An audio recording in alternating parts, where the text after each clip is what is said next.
কেমন লাগলো আম্মা? খুব ভালো লাগলো খড়ি পেতে, বড় বড় খড়ি পেয়েছি। এই যে অনেকটাই ভারী কষ্ট হয়ে যাচ্ছে। এখানে পাঙ্গাস মাছ আছে একেবারে একটা,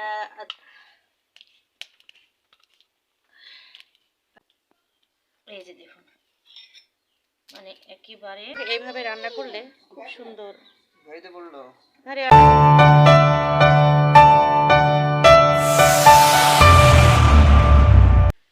আসসালামু আলাইকুম, সবাইকে শুভ সকাল। সকালটা আসলে শুভ, কিন্তু আজকে প্রচণ্ড পরিমাণ মানে রোদ একটু হালকা উঠেছে ঠিকই, কিন্তু প্রচুর পরিমাণ মনে করেন ঠান্ডা আর প্রচণ্ড পরিমাণ বাতাস। মানে এই বাতাসটা উঠেছে যে দেখতেই পাচ্ছেন গাছের পাতাগুলো, এই যে দেখুন কি পরিমাণ বাতাসের চোটে গাছের পাতা নড়াচড়া করছে। এই শীতে গাছের পাতা যেহেতু এমন লড়ছে আর নিচের দিকে, তাহলে বলছেন কি পরিমাণ ঠান্ডাটা আজকে বইছে। ঠান্ডা আজকে মানুষ সহ্য করতে পারছে না দেখে দেখুন এই যে আব্বা কিন্তু এই যে একটু মানে আগুন জ্বালিয়েছে। অনেক মানুষ ছিল এতক্ষণ বসে এখানেই মানে ব্রাশ করেছে, এখানে সকালটা ওরা আগুনে বসেছিল, আগুন পোহাইছে। মানে এতটা ঠান্ডা, আমি এতদিন মানে শীত লেগেছে বটে কিন্তু আগুন জ্বালাতে দেখিনি, কিন্তু আজকে আগুন জ্বালাতে বাধ্য হয়েছে। বয়স্ক মানুষগুলো খুবই কষ্টে আছে, সারাটা রাত বিছানা শোয়ার পরেও। আবার তো সবসময় বিছানা শুয়ে থাকাও যায় না, তার জন্য কিন্তু উঠতেই হয় তাদেরকে। দেখুন আমি কিন্তু খুব কষ্টের মধ্যে মানে মোজা টোজা পরে, হাত মোজা পরে, আর দেখুন মাথায় কয়টা আমি মানে পেঁচিয়েছি। এগুলো নিয়েই কিন্তু আমি সকালে হেঁটে এসেছি। আমার একদিন না হাঁটা হলেই কিন্তু আমার শরীর খুব খারাপ হয়ে আসে, হাত পা ব্যথাটা বেড়ে যায়। তার জন্য কিন্তু আমাকে হাঁটতেই হয়, এজন্য আমি তো বের হই। কিন্তু মানুষগুলো তো মনে করেন খুবই সমস্যার মধ্যেই আছে। তে সকালটার এরকম পরিস্থিতিটা, আর মনে করেন আমি তাও রাত্রে অনেকগুলো মনে করেন রান্না করে রেখেছিলাম ছিল, তাই ওটা দিয়েই হয়তো আজকে সকালবেলায় আমরা গরম করে চালিয়ে নিতে হবে, ডিম টিম ভাজতে হবে। আজকে সকালটা আমাদেরকে এভাবেই কাটাতে হবে, কারণ একটু মনে করেন সূর্যটা একটু ভালোভাবে উঠলেই আর বাতাসটা কমলেই আমরা কিন্তু আজকে গাছে অনেকগুলো লাকড়ি পাড়তে যাব। কারণ প্রচুর পরিমাণ গাছে লাকড়ি হয়েছে, একটু বৃষ্টি হলে কিন্তু লাকড়িগুলো পচে যাবে, তার জন্য আজকে কিন্তু ভাঙতে যেতে হবে। আর মনে করেন আম্মা কালকে বলে দিয়েছে, আম্মার শরীরটা একেবারেই খারাপ, হাত পায়ে ব্যথাটা আবার বেড়েছে, সঙ্গে কিন্তু একটু ঠান্ডাও লেগেছে। তার কারণে মনে করেন যে পুরোটা কাজে আমাকে করতে হবে। তবে লাকড়ি ভাঙতে যাবে আমার ছেলের সঙ্গে আম্মারা, সেই লাকড়ি ভাঙাটাও আমি আপনাদেরকে দেখাবো। আমি সকালে এখন অন্যান্য কাজের সঙ্গে সঙ্গে একটু চাটা খেয়ে নিজেকে একটু মানে ঠান্ডা থেকে বাঁচতে হবে আমাকে। আমি আগুন পছন্দ করি না, আগুনে বসলে গা হাত পা গন্ধ হয়ে যায়, আমি এসব পছন্দ করি না কোনো দিনই। ছোটোবেলা থেকে আমি কখনো আগুনে বসি না। তে সবাই ভালো থাকবেন। আর চারিদিকটা আমি একটু দেখাই, দেখুন এই যে। আর সকালে উঠেই ওই যে ওই জায়গায় কিন্তু আম্মা দাঁড়িয়ে আছে, ওইখানে আমাদের বাঁশের একটা ঝাড়, কয়েকজন বাঁশ নিতে এসেছে, হয়তো মসজিদের জন্যই বাঁশ নিতে এসেছে। বাঁশ আমাদের এখানে বেশিরভাগই কিন্তু আম্মা মসজিদে দান করে থাকে বা অসহায় মানুষকে দান করে থাকে, যার হয়তো মানে মাটির ঘর এখনও আছে, টিনের ঘর, তাদের হয়তো একটু এটে লাগলে আমার কাছ থেকে চাই, আম্মা সেটা দেয়। কারণ এত কিছু আর কি হবে দুনিয়াদারিতে, সব কিছুই মানুষের শেষ হয়ে যাবে, পড়ে থাকবে। এই যে এত জায়গা সম্পত্তি আমার দাদা রেখে গিয়েছে, এখন আমার বাবা রেখে যাবে, সেই সাথে আমার ভাইয়ের হবে, ভাই রেখে যাবে, তার ছেলের হবে, এভাবে এই দুনিয়াটা যাবে। কিন্তু নিজের জায়গা নিজেকেই কিন্তু তৈরি করে নিতে হবে। তো দেখে আসি, চলুন বাঁশগুলো কাটছে, আমিও একটু দেখে আসি। এই যে দেখুন বাঁশ কাটছে কিভাবে, বাঁশ কাটা খুব কঠিন, দেখতেই পাচ্ছেন। বাঁশগুলো সব কেটে এই যে এভাবে রেখে দিয়েছে। এই যে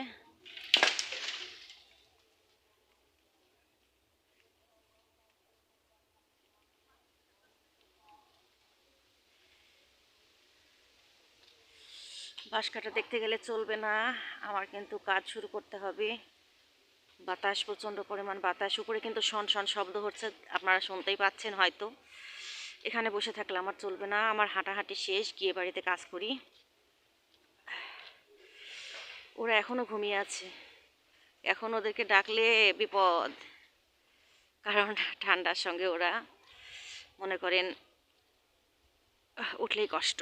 মেয়ে এমনি একটু হাসি তুলছে। আসলে মেন কথা কি জানেন, শীত তো আছেই, যেহেতু আমরা গ্রামের মানুষ আর আমরা মানুষ, প্রত্যেকটা মানুষেরই শীত লাগবে। তবে আমার 18 বছর ঢাকায় থাকার জীবনে আমি হয়তো 12 বছর পরে এইবার প্রথম আমি এখানে মানে শীতটা পার করছি। তাই আমার জন্য একটু টাফ হয়ে যাচ্ছে। মানে কেন টাফ হচ্ছে, ঢাকায় কি শীত লাগে না, মানে এমন হয়তো বলতে পারেন আপনারা, কিন্তু মনে করেন ঢাকায় আমি রাত্রে রান্না বান্না একটু করে রাখলে আপনাদের ভাইয়া সকালে উঠে একটু গরম করে খেয়ে চলে যেতে পারে। আর আমি একটু সকালটা মানে দেরি করে উঠলে আমার সমস্যা হয় না। আমি হয়তো 10টার সময় উঠেই মেয়েকে নিয়ে নাস্তা টাস্তা করে তারপরে হয়তো দুপুরে রান্না শুরু করি। মানে আর সব দিকে ফাঁকা না, বিল্ডিং বাসা ধরুন 6 তলায় থাকতাম, দরজা মরজা সব বন্ধ থাকলে মনে করেন যে ওই শীতটা অতটা মানে অনুভব করতাম না। ঠিক আছে, ছাদে গেলে হয়তো বাতাসটা পেতাম, আর ছাদে না গেলে চারিদিকে দরজা জানালা বন্ধ করে দিলে ঘরের ভেতরটা কিন্তু গরমই থাকে। আর মনে করেন সেজন্যই কিন্তু কথাগুলো বারবার বলা, গ্রামে এসে আমি ছোটোবেলায় কাটিয়েছি, ছোটোবেলার জীবনটা যেমন আলাদা, আমাদের মানে বড় জীবনটা তেমন ঠিক আলাদা। তাই মানুষের অভ্যস্ত সব কিছু, এই যে এই বছরে আমি কিন্তু অভ্যস্ত হয়ে যাচ্ছি, সামনের বছরে কিন্তু আমাকে এটা আমি কাটিয়ে উঠতে পারবো। ঠিক আছে, সেজন্য হয়তো বলা, আপনারা হয়তো বা অন্যদিকে নিয়ে যাবেন না কথাগুলো। ঠিক আছে, তে সবাই ভালো থাকুন, আমি কাজ শুরু করে দিই। দুপুরে রান্নার জন্য সব কিছু ঠিকঠাক করে রেখে এসেছি। তো আজকে বাগানে অনেকগুলো লাকড়ি ভেঙেছে আব্বার আম্মা, তো সেই লাকড়িগুলো নিয়ে আসতে হবে। তো আমাদের সুখী মানুষটা গিয়েছে লাকড়িগুলো করতে। পিছন ক্যামেরা দিয়ে আমি আপনাদেরকে দেখাই। এই যে পিছন ক্যামেরা দিয়ে আমি দেখাচ্ছি, দেখুন এই যে পুরো দেখছেন পুরো এরিয়া, এই পুরো বাগান আমাদের সব আমার দাদার। দেখতেই পাচ্ছেন এই যে যত গাছ গোছালি, আর এই যে দেখুন এরিয়াটা, এই এরিয়াটা প্রত্যেকটা গাছ গোছালি মনে করেন আমার দাদার। আর এখানে আমার বড় দাদারও কিছু আছে। দুই ভাইয়ের জমি জায়গা প্রচুর পরিমাণ। এই যে চলেন দেখাই। তো এই যে জমিতে, এটা হচ্ছে আমার বড় বড় দাদা, মানে বড় ছেলে পেয়েছে এটা। আর এই যে এখান থেকে শুরু করে এই জায়গা, ওই যে আমাদের বাঁশবাগান, এখানে আমাদের বাঁশবাগান, এটা আমাদের মানে আমার ভাইয়ের, ভবিষ্যতে ভাইয়ের হবে। আর এই যে দেখুন সুখী মানুষটা এসেছে নানিকে হেল্প করতে। কই এই যে দেখুন একের শুকনা মচমচে লাকড়ি, এগুলো আমার তো উঠাই নিচ্ছে আব্বা। এই যে সব এমন ভাবে চারিদিকে খড়ি, যে আম্মা ওই বাগানটাও আমাদের, একদিন ওই বাগানটাও শেয়ার করবো। আর এই বাগানে ওই বাগানটার কিন্তু ইতিহাস আছে, সে আমি ইতিহাসটা আপনাদের সঙ্গে শেয়ার করব। ঠিক আছে, আর এই যে তোমাদেরকে এখন আর সুখে মানুষ বলা যাবে না, তোমরা হয়েছে লাকড়ি কুড়ানো মানুষ। লাকড়ি কুড়ানো। তো চলো আমাকে রান্না করতে হবে কিন্তু। এই যে দেখুন আমাদের মানে ওই বাগানের এই যে এমন অনেকগুলো লাকড়ি হয়েছে, আস্তে আস্তে করে ভেঙে নিয়ে আসতে হবে। সব কিছু পড়ে আছে, শুধু খালি ভাঙার মানুষ নাই, বুঝতে পারছেন। তারপরেও আমি আসার পরে আমার আব্বা জানি কেমন একটু খড়ির প্রতি একটু ঝোঁক হয়েছে, তাই আমাকে সব সময় যেগুলো রেডি করে দেয় আব্বা। শীতে আব্বা 3-4টা সোয়েটার পরে এখন সব খুলে এসে আম্মার সাথে এগুলো করছে, সেই সাথে তো আমরা আছি সাথে। তো চলেন আপনারা ওই বাগানে দেখে আসি। ওই বাগানে, যে বাগানে খুব সুন্দর, ওই বাগানটার একটা ইতিহাস আছে। মানে ওটা মুক্তিযোদ্ধা নিয়ে কিন্তু ইতিহাস। আমাদের এখানে কিন্তু মুক্তিযোদ্ধা অনেক টর্চার ছিল, মানে মুক্তিযোদ্ধা হয়েছিল আমাদের এখানে। মানে একটাই কারণ, সেটা হচ্ছে আমার আব্বা মুক্তিযোদ্ধা ছিল। তো যার ছেলে মুক্তিযোদ্ধা, তার বাবার প্রতি কী পরিমাণ অত্যাচার অবিচার করেছে তারা, সেটা হয়তো বাংলাদেশের মানুষ সবাই জানে। সেই সূত্রে আমার দাদা ছিলেন এই গ্রামের মণ্ডল, আর তার ছেলে মুক্তিযোদ্ধা, তার তো একটু টর্চার হয়েছেই। সব ইতিহাস একদিন আপনাদের সঙ্গে খুলে বলবো।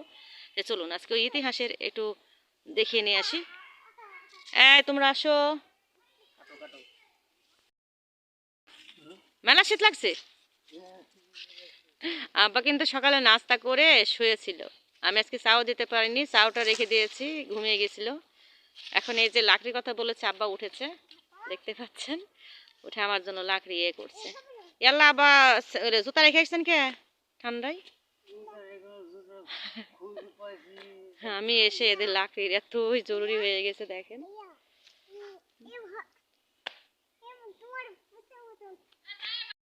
দেখুন এত বড় ইয়ে নিয়ে এই যে অসুস্থ মানুষ কিভাবে লাকড়ি দেখেন ভাঙছে, অথচ আমার ছেলে এখনো লাকড়ি ভাঙতে শিখেইনি।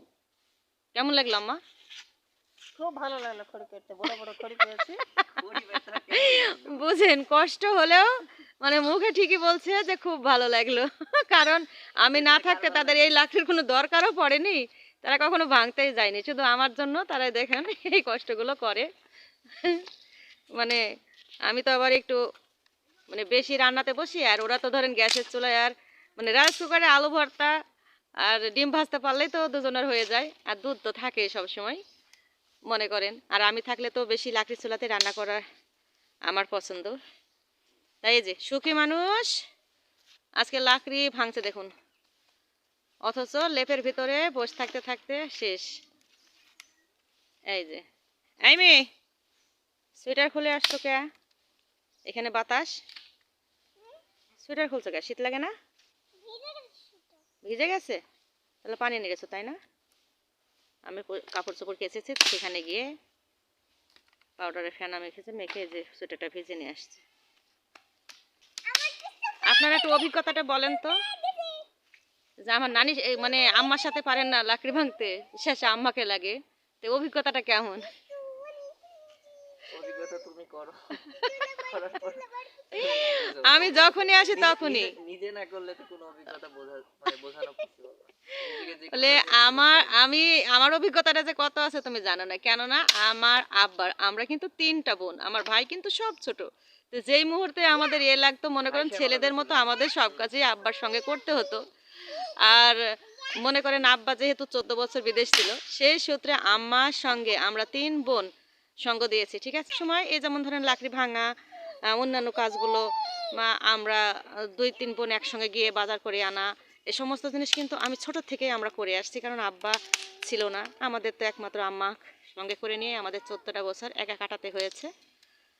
আমার ছোট একটা বোন ছিল, সেও, আর ভাইটা আমার সবার ছোট, তার জন্য আমরা কিন্তু কিছু কিছু কাজগুলো ছেলেদের মানে করতে হয়েছিল ওই মুহূর্তে। আমাদের যেহেতু জমি জায়গা আছে, এই সমস্ত জিনিসগুলো আমাদেরকে, যেমন মাঠে আমরা এই আশপাশে যে জমিগুলো ছিল কাকাদের সঙ্গে খাবার নিয়ে গিয়েছি, নিয়ে এসেছি, এগুলো আমাদের অভিজ্ঞতা আছে, কিন্তু এরা তো সেই অভিজ্ঞতার কিছুই মানে পাইনি। তো সেটাই বলছি যে আমাদের কিছু তো অভিজ্ঞতা অবশ্যই আছে। তে এই তো এ পর্যন্ত, লাকড়িওয়ালা তুমি লাকড়ি ভাঙো, সব গুছিয়ে নিয়ে আসো। আর আজকে যদি এগুলো যদি না ভাঙা হয়, মনে করেন যে সব নষ্ট হবে, বৃষ্টি আসলে সব পচে যাবে। একটা মানুষও নেই এখন, গ্রামের মানুষ সব একটু মানে গ্যাস এসে তারা যে এত ইয়ে হয়েছে, বউগুলা শুধু রান্না করে আর শুধু শুয়ে শুয়ে থাকে, তাদের আর কোনো কষ্ট নেই। আর এখন মেশিন এসেছে ধান ভাঙানো, ধান ভাঙবে সেখান থেকে ঝেড়ে দেবে, সেখান থেকে সব বস্তা বোঝাই করে দিয়ে দেবে মেল থেকে, মানে তাদের ধানের কষ্টটাও করা লাগে না। তাহলে বোঝেন তারা কতটাই না সুখী বর্তমানে। আর আম্মাদেরকে দেখেছি, আরে আল্লাহ, রাত নাই দিন না, আমরা শোয়া কি জিনিস, ঘুমানো কি জিনিস, কিছু মানে তাদের ভিতরে ছিল না, এতটা পরিশ্রম আর কষ্ট করতে হয়েছে। তো দেখতেই পাচ্ছেন এই যে এগুলো হচ্ছে সব আমার বাপ দাদার জমি। এখন দাদা মারা যাওয়ার পরে 2 দাদার এক পাশে, ডান পাশে হয়তো একজনের, বাম পাশে আরেকজনের, ঠিক এভাবে করে সব জমি জায়গা ভাগ হয়েছে। এই যে দূর দূরান্ত পর্যন্ত সব কিন্তু আমার 2 দাদার জমি, সেখানে হয়তো আমাদের এক জায়গায়, ছোট দাদাদের এক জায়গায়, বড় দাদাদের এক জায়গায়, এমন সব আমাদের এগুলো, ঠিক আছে।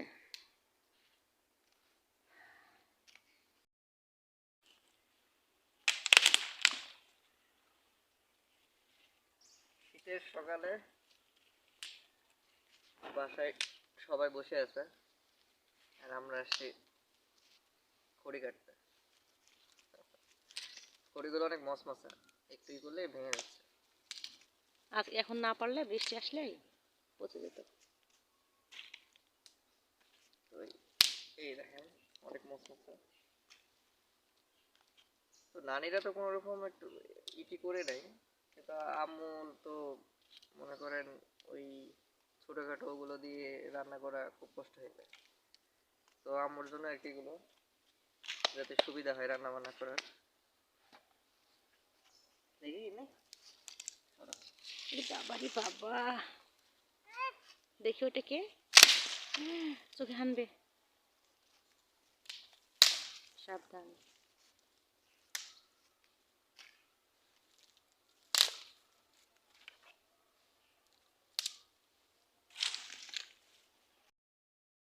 তো এইগুলো এখন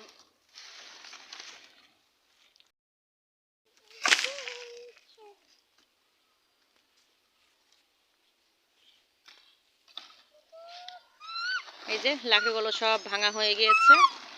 আমি কিন্তু চুলায় রান্নাটা রেখে এসেছি, অনেকগুলোই ভারী ভারী হবে।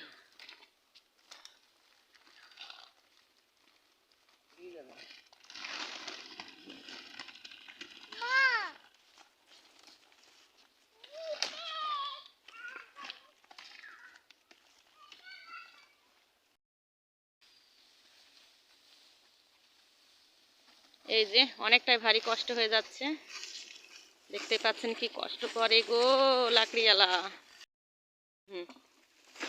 এই যে এখানে রেখে দেওয়া লাগলো, এখান থেকে আবার একটু শুকাবে, আর যখন আমার প্রয়োজন হবে তখন আমাকে।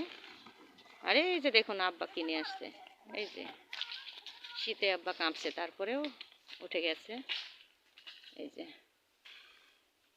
আর চারিদিকে দেখুন কি পরিমাণ লাকড়ি সব পড়ে আছে, দেখি।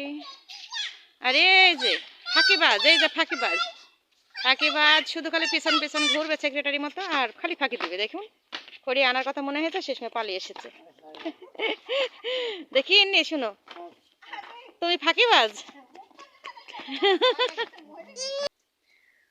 দুপুরে রান্না শুরু হয়ে গেছে।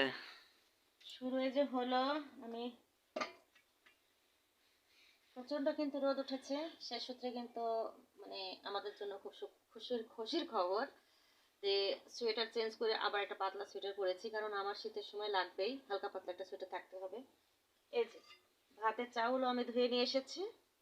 আবার এই যে ডাউলের ভর্তা করব, মানে এখন যে দুপুরে কি কি করব আমি আগে বলবো না। আপাতত ডাউলের ভর্তার জন্য এটা বসাবো, আর চাউল আমি ধুয়ে দেবো, দিয়ে তারপরে আমি আস্তে আস্তে কোটা বাছা করবো, আর আস্তে আস্তে আপনাদেরকে বলে দেবো আজকে দুপুরে মেনুতে কি কি আছে, বেশি কিন্তু না। যেটাই হোক সেটাই আমি একটু পরে আপনাদেরকে জানাবো। ভর্তার জন্য ডাউলগুলো আমি দিয়ে দেবো অন্য একটা চুলায়।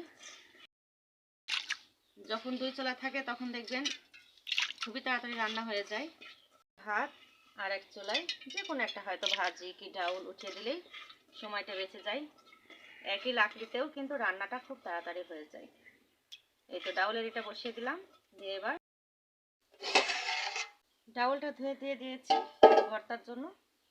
চাউলটা আমি কিন্তু টিউবওয়েল থেকে ধুয়ে নিয়ে এসেছি, নিয়ে এই যে চাউলটাও দিয়ে দিলাম। পানি আমি আগে থেকেই বসিয়ে রেখেছিলাম আমার আব্বাকে, আর ওই যে বাড়িতে একটা সুখী মানুষ আছে তার জন্য আমি 2 ঘড়া পানি গরম করে দিয়েছি। ওরা একটু মানে 11টার দিকে গোসলটা সেরে ফেলেছে, কেননা রোদ উঠেছে, একটু পরে আবার বাতাসটা উঠতে পারে, এই কারণে ওদেরকে আমি আগে পানি গরম করে দিয়েছি, ওরা গোসল করে নিয়েছে। আর আমি রান্না করার পরে যদি রোদটা টকবক থাকে আমি তারপরে আমি আর ইন্নি গোসল করে নেব। ইন্নিকে গোসল আজকে না করালেও আমাকে করতেই হবে। রান্না করার পরে গোসলটা না করলে একেবারে থাকতে পারবো না, কারণ আমার একটু প্রেশারের সমস্যা আছে, তার কারণে গরমে বসে থাকলে একটু মাথা ঘোরায় বা কান মুখগুলো একটু গরম হয়ে যায়, এই কারণে আমাকে কিন্তু গোসল করতেই হয়। অতিরিক্ত শীত যেটাতে আমার করা সম্ভব না, কারণ আমার শ্বাসকষ্ট আসে, মানে সেদিক দিয়ে শুধু মাথাটাকে ধুয়ে ফেলতে হয়, সারা শরীরটা একটু পরিষ্কার করতে হয়, এটাই। তাছাড়া আমার সম্ভব হয় না যে আমি বেশি পানি দিয়ে গোসল করি, কারণ শ্বাসকষ্ট হয়ে গেলে ইনহেলার ছাড়া আমার আর কোনো গতি নেই। ঠিক আছে, আমি চাচ্ছি না যে যেহেতু বাসায় সবাই অসুস্থ আমাকে একটু সুস্থ থাকতে হবে, তাই অতিরিক্ত পানি দিয়ে গোসল করা আমার পক্ষেও সম্ভব হয় না শীত আসলে। এই তো চুলাটা আমি দ্রুত জ্বালিয়ে দেবো এখন, মানে 12:30 বাজে, একটু পরে কিন্তু আজান দেবে। জ্বালিয়ে দিলাম। যদিও হয়তো মনে করতে পারেন এত ঠান্ডা, তারপরেও পাতা দিয়ে কেন, এই পাতাগুলো অনেক আগে থেকে মানে কুড়িয়ে রাখা হয়েছিল, এখন খুব মচমচে আছে। এই শীতের মধ্যে এটা আমি জ্বালিয়ে ফেলে দিলে আমার ভালো খড়িগুলা মানে অন্যান্য কাজে, মানে যখন আমি খুব ব্যস্ত থাকবো তখন কিন্তু লাগবে, এই কারণে আমি পাতাগুলো এখন মানে পুড়িয়ে ফেলবো তাড়াতাড়ি করে। এই তো আজকে দুপুরের রান্নায় কি কি থাকছে সেটা বলে দিই। আমি ডাউলকে তো সিদ্ধ দিয়ে দিয়েছি, ডাউলের ভর্তা হবে শুকনো মরিচ দিয়ে ঝাল ঝাল। আর এই যে দেখুন, এখানে পাঙ্গাস মাছ আছে একেবারে একটা 2 কেজি কত, মানে যেন এই ওজনের মাছটা এনেছিলাম মা, সেই মাছ। এই যে দেখুন, আর নতুন আলু দিয়ে, আর এই যে মাসকালা, আর হলে চাল কুমড়ার বড়ি দিয়ে আজকে এটা একটু মানে ভুনা ভুনা না, হালকা একটু ঝোল ঝোল করে রান্না হবে। আজকে দুপুরে মেনুতে কিন্তু এটাই থাকছে। মেনুটা দেখিয়ে নিয়েছি, এবার আমি মরিচ পেঁয়াজগুলো সব বিনিয়ে নেব, বাটা কুচোগুলো সেরে নেব, নিয়ে আমি চুলার পরে দেবো। ভাত আর ডাউল কিন্তু সিদ্ধ অলরেডি হয়ে গিয়েছে। এ ফাঁকে আমি কিন্তু অফ ক্যামেরায় মারটাও গেলে নেব। ভাতের মার গেলে নিয়েছি অফ ক্যামেরায়। এবার আমি আলুগুলো ছিলে নেব এবং মরিচ পেঁয়াজগুলো ছিলে নিতে হবে খুব তাড়াতাড়ি। আজান দিয়ার ভিতরেই কিন্তু রান্নাটা খুব দ্রুত করতে হবে, কারণ আব্বার জন্য ঠিক টাইমে খেতে দিতে পারলেই আমার শান্তি। তার জন্য আমি সব সময় মানে একটু দৌড়ে পড়ে থাকি। এই যে মাঝের আকারের আলু তো 2 ফালা করে রাখলাম।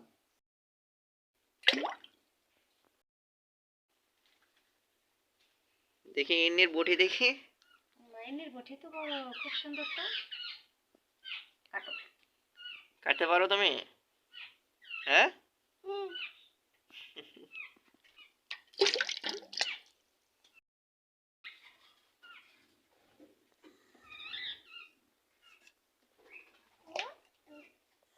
আলু কোটা হয়ে গেছে, পেঁয়াজগুলো কুটে নেব। যেহেতু নতুন পেঁয়াজ খুবই ঝাঁঝালো, মানে কাটতে গেলেই চোখে একেবারে পানি এসে একদম চোখ ভিজে যাবে। তার জন্য আগে থেকে কিন্তু আমি পানির ভিতরে আগে দিয়ে দিয়েছিলাম, করে ছিলার আগে পানির ভিতরে দিয়ে দিলে বলে চোখ জ্বলে না, আমাদের এটা কথা, গুরুজনেরা বলে থাকে। তার জন্য আমি খোসা সহ আগে পানির ভিতরে দিয়ে চুবিয়ে নিয়েছি, তাহলে বলে চোখে পানি হয় না। এবার রসুনগুলো ছিলে নেব। এই রসুনগুলো একেবারে ছড়ানো রসুন, আমাদের বোনদের জমিতে লাগানো রসুন। সেই রসুনের যেগুলো বাদবাকি অংশ থাকে সেগুলো আমাদের বোন আমাদেরকে পাঠিয়ে দিয়েছিল। এগুলোই আমাদেরকে আবার রসুন ওঠার আগ পর্যন্ত মানে খেতে হয়, মানে অনেকগুলোই পাঠাইছে, আবার নতুন যখন রসুন হবে আমাদেরকে ভালো রসুন পাঠিয়ে দেবে। যেহেতু মাছ দিয়ে রান্না করতে হবে আর নতুন আলু আর বড়ি আছে, সেহেতু শুকনো মরিচের পাশাপাশি কিন্তু আমাকে অল্প করে হলেও কাঁচা মরিচ কেটে দিতে হবে, তাহলে কিন্তু টেস্টটা খুব ভালো আসবে। কোটা ভাজা সব শেষ, এবার আমি ঝটপট বেটে নেব। বেটে নেওয়ার আগে কিছু কথা বলি। অনেকে আছে হয়তো মনে করবেন পাঙ্গাস মাছ ভালো না, বা পাঙ্গাস মাছ খাই কেন।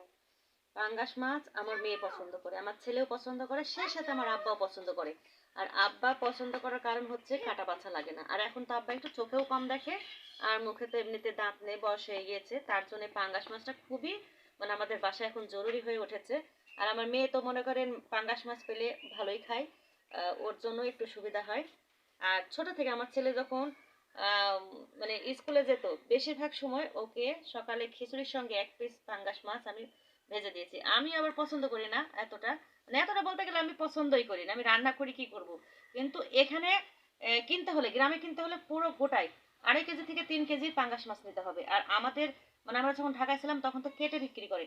তে আমি এই যে পেটের চাকাটাতে প্রচুর পরিমাণ চর্বির কারণে আমি বেশিরভাগই এই যে পিঠের চাকাটা আমি নিতাম, হয়তো 2 টাকা বেশি দাম নিলেও 5 থেকে 6টা করে আমি পিঠের চাকাটা নিয়ে আসতাম শুধু ওর জন্য।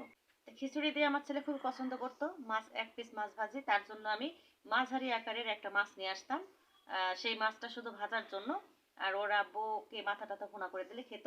আর এর জন্য আমি যে একটা মাছের যেন লম্বা করে একটা করে পিস হয়, ঠিক সেই অনুযায়ী আমি মাছ নিয়ে আসছি। কিন্তু আম্মা এখানে অনেক বড় বড়ই কিন্তু পাঙ্গাস মাছ নিয়ে আসে, শুধু আব্বা খায় পছন্দ করে দেখে, আর আমাদের দুজন পছন্দ করে দেখে এটা আনতে হয়।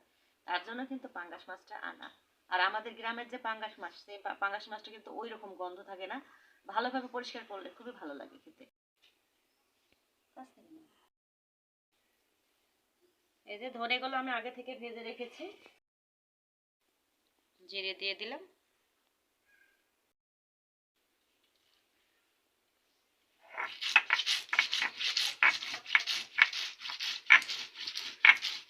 আমি সব সময় বলি পাটায় বেটে তরকারি রান্না করবেন, তরকারির টেস্ট আলাদাই সুন্দর হবে, মানে এতটা টেস্ট ভালো লাগে।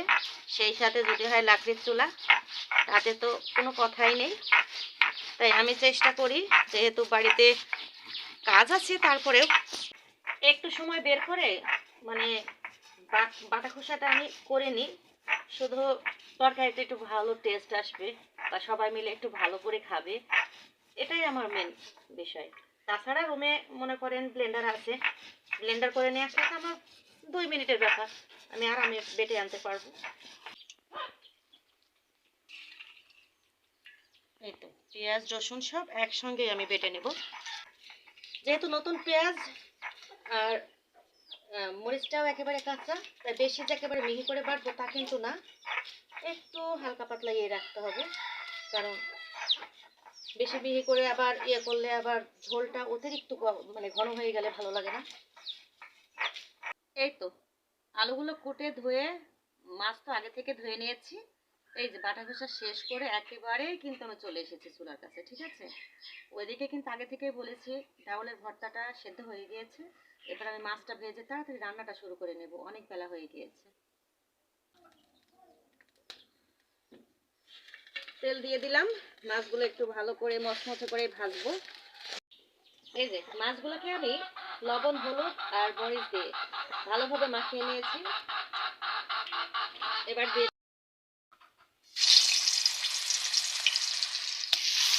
যেহেতু পাঙ্গাস মাছ ফুটবে, তার জন্য আমাদেরকে সাবধান থাকতে হবে, চোখে পড়লে ব্যাস সব শেষ।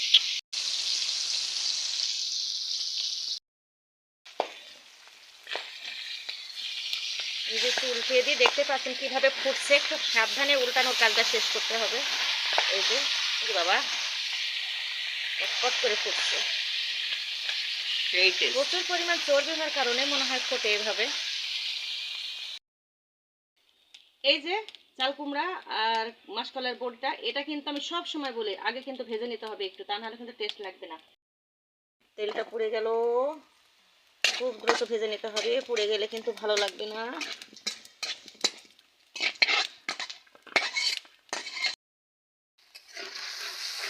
এই যে মশলাগুলো দিয়ে কিন্তু কষিয়ে নিতে হবে। শুকনো মরিচ দিয়ে দিলাম, যেহেতু আমি কাঁচামরিচ সহ দিয়ে দিয়েছি বেটে। হলুদ দিয়ে দিলাম, লবণ দিয়ে দিলাম, দিয়ে মশলাটাকে সুন্দরভাবে কিন্তু কষিয়ে নিতে হবে। যতক্ষণ না মশলা থেকে তেল বের হয়ে আসবে ততক্ষণ ধরে কষাবো। তো মশলাটা কিন্তু কষানো চলছে, চলতে চলতে এই যে দেখুন আমার ভর্তাটা কিন্তু অলরেডি ভিতরে পানি সব শুকিয়ে গেছে এবং সিদ্ধ হয়ে গিয়েছে। এখানে আমি দুধটা বসিয়ে দেবো, সেই সাথে দুধও আমার গরম হয়ে যাবে। এই তো মশলাটা কষানো হয়ে গিয়েছে, এবার আমি আলুগুলো দিয়ে দিলাম, সেই সাথে বড়ি সহ দিয়ে দিলাম একসঙ্গে, কারণ সব কিছুই মানে নতুন, আলু নতুন, তাই একেবারে অল্প আছে কিন্তু আলুটা সিদ্ধ হয়ে যাবে। সেই সাথে একসঙ্গে কিন্তু বড়িটা দিয়ে দিলাম। এই যে যতক্ষণ পর্যন্ত কষাবো, যতক্ষণ পর্যন্ত মশলাটা এই যে আলুর সঙ্গে না লেগে থাকে, ঠিক আছে, ততক্ষণ পর্যন্ত কিন্তু কষিয়ে নেব।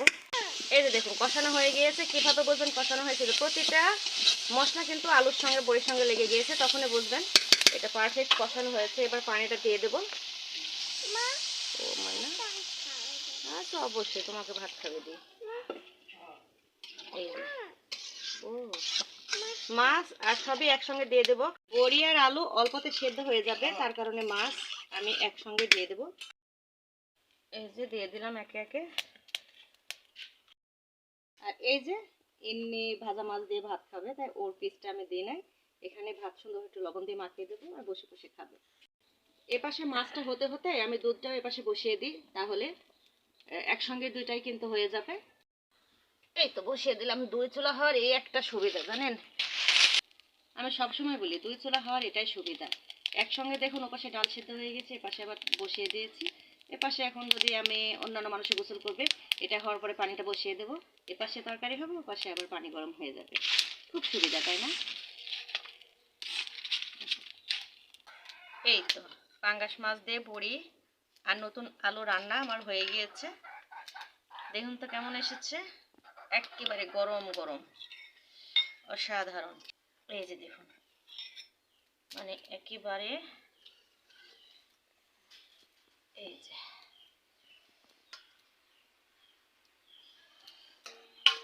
এই যে দেখতে পাচ্ছেন একদম চমৎকার একটা তরকারি রান্না হয়েছে। এই যে পাঙ্গাস মাছ দিয়ে কুমড়ো বড়ি আর নতুন আলু দিয়ে রান্না করলাম। দেখুন তো কেমন হয়েছে। এইভাবে রান্না করলে খেতে অসাধারণ লাগে। একবারে ধোয়া উঠছে, দেখতেই পাচ্ছেন। আমরা সবাই মানে এইভাবে রান্না করলে পছন্দ করে, তাই এইভাবে হালকা হালকা ঝোলটাই আমি রেখেছি।